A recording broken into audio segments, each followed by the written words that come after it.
इस तरह से साफ साफ नजर आ रहा है कि भारतीय जनता पार्टी ऐसा कुछ भी कर सकती है उत्तर प्रदेश में जीत की खातिर जो बड़ा सरप्राइजिंग हो को खींच लेता है।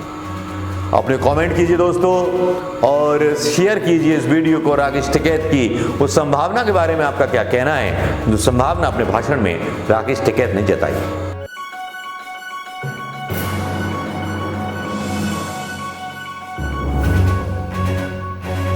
दोस्तों नमस्कार, आजाद हिंद आवाज न्यूज में आपका स्वागत है। दोस्तों बात चल रही है उत्तर प्रदेश में होने वाले चुनावों की और चुनावों में कुछ इस तरह से रंग खेला जाने वाला है जो शायद भगवा रंग को उस लाल खून में रंग दे, जो लाल खून इस पूरे के पूरे इलेक्शन को जो है मतलब एक तरह से सांप्रदायिक बना सकता है।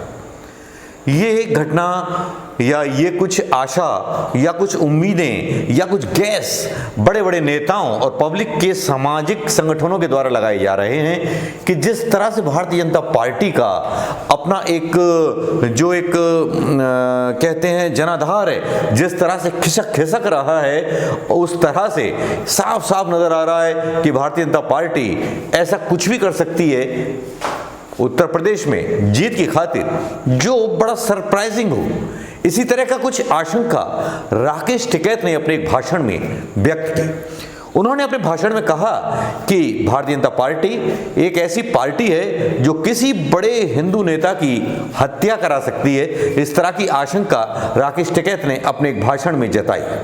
उन्होंने ये भी कहा कि किसान आंदोलन को बदनाम करने के लिए भारतीय जनता पार्टी ने काफी कोशिशें की, खालिस्तानी भी बोला, पता नहीं क्या क्या ना बोला किसानों को, और किस तरह की कोशिशें हुई ये तो देखिए किसी से भी नहीं छुपा हुआ है कि किस तरह से सरकार ने वहां पुलिस लगाई, किस तरह से पूरे किसान आंदोलन को बदनाम करने की कोशिश की। और किसानों को केवल सरकार ने ही बदनाम करने की कोशिश नहीं की, सरकार के पास जो जो चीज मौजूद थी, मीडिया मौजूद था, सारी चीज मौजूद थी और जिसके थ्रू सरकार कुछ भी साबित कर सकती थी, वो सारी कोशिश इस मोदी सरकार ने किसान आंदोलन को कुचलने के लिए की। लेकिन अब इस किसान आंदोलन को कुचलने के लिए एक सबसे बड़ी आखिरी चाल बची है। वो चाल है देश में एक सांप्रदायिकता का जहर फैला दिया जाए, वो एक अंधेरा फैला दिया जाए, एक पट्टी बांध दी जाए लोगों के आंखों के सामने, जो पट्टी केवल धर्म समझती है, धर्म का ध और मर्म का मा, जो धर्म के ऊपर लोगों को अंधा कर देता है, समझने सोचने की शक्ति को बेकार कर देता है। बस यहीं से हिंदुस्तान की राजनीति का जो है अंत शुरू हो जाता है। अब देखना यह है कि जो राकेश टिकैत ने कहा वो कहां तक सच है। राकेश टिकैत ने कहा क्या, चलिए सुनते हैं राकेश टिकैत का ये पूरा भाषण, जिसमें राकेश टिकैत ने एक खतरनाक आशंका की तरफ इशारा किया है। मारे जाएंगे, ये फीडबैक सरकारों के थे। सरकार ये चाहती थी कि इस आंदोलन में कत्लेआम हो, इस आंदोलन में हिंदू सिख हो, इस आंदोलन में मुस्लिम और हिंदू की लड़ाई हो। और आज भी जब भी उत्तर प्रदेश में अब चुनाव होंगे, किसी बड़े हिंदू लीडर की हत्या होगी, बचकर रहना। जो हिंदू की बात करते हैं, ये आरएसएस के लोग आपकी हत्या करवाने का काम करेंगे। ये चुनाव को फिर हिंदू मुस्लिम उत्तर प्रदेश और उत्तराखंड में करवाएंगे। किसी बड़े हिंदू लीडर की हत्या करवा के ये चुनाव जीतना चाहते हैं। जो भी इनकी बात करेगा, आप बचकर रहना, इससे खतरनाक पार्टियां नहीं हो सकती। जिसने अपने लीडरों को अंदर बंद कर रखा है, कहां है लाल कृष्ण आडवाणी, कहां है मुरली मनोहर जोशी, जो स्टेज पर आकर कहते थे कि सुविधा से जागरण के मंचों पर बात करते थे, ऑर्गेनिक फार्मिंग की बात करते थे, पेस्टिसाइड आउटडोर इंडिया की बात करते थे, कहां गए? आज उनके घरों पे पुलिस लगा रखी है, उनके घर के अंदर कोई प्रेस के लोग नहीं जा सकते।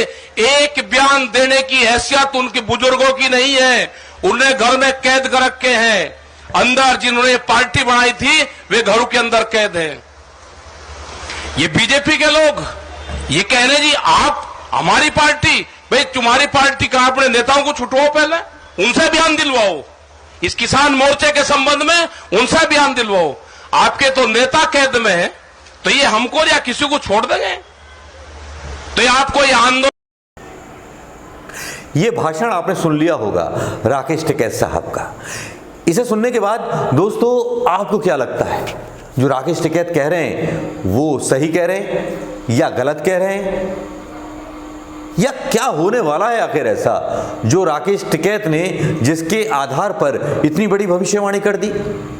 क्या वाकई में भारतीय जनता पार्टी का ये इलेक्शन जो उत्तर प्रदेश में होगा, क्या ये सांप्रदायिकता के आधार पर होगा या किसी बड़ी घटना को अंजाम दिया जाएगा इलेक्शन जीतने के लिए? क्या बेरोजगारी, महंगाई, पेट्रोल डीजल की महंगाई, क्या ये सारे मुद्दे जो हैं इलेक्शन में लोगों के द्वारा भुला दिए जाएंगे? क्या हिंदुत्व का कार्ड महंगाई पर भारी पड़ेगा? क्या हिंदुत्व का कार्ड बेरोजगारी पर भारी पड़ेगा? क्या ऐसा सांप्रदायिक कार्ड यहाँ खेला जाएगा उत्तर प्रदेश में जिसकी वजह से लोग अपनी सामान्य जरूरतों की चीज़ों को छोड़ करके केवल सांप्रदायिकता के आधार पर वोट देंगे? ये देखना बाकी होगा दोस्तों। लेकिन राकेश टिकैत के भाषण को सुनने के बाद आपकी अपनी राय क्या है?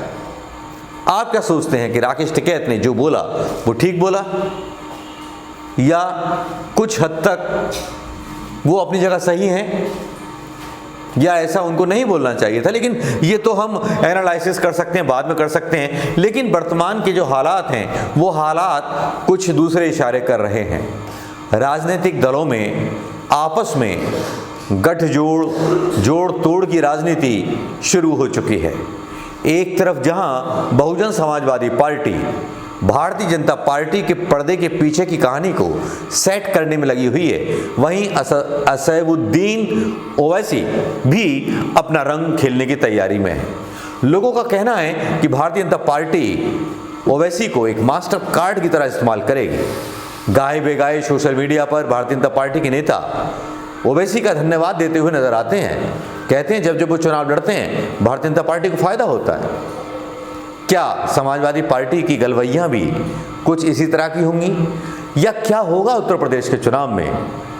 इसका तो विश्लेषण अभी बाकी है दोस्तों। जैसे जैसे समय आएगा वैसे वैसे विश्लेषण साफ होगा और साफ विश्लेषण लेके मैं आपके पास आऊँगा जरूर। लेकिन राकेश टिकैत का जो भाषण है ये किसी ऐसे विस्फोट से कम नहीं, ऐसे खुलासे से कम नहीं जो खुलासा भारतीय जनता पार्टी के पैरों के तले की नीचे की जमीन को खींच लेता है। अपने कमेंट कीजिए दोस्तों और शेयर कीजिए इस वीडियो को। राकेश टिकैत की उस संभावना के बारे में आपका क्या कहना है जो संभावना अपने भाषण में राकेश टिकैत ने जताई। थैंक यू दोस्तों, नमस्कार।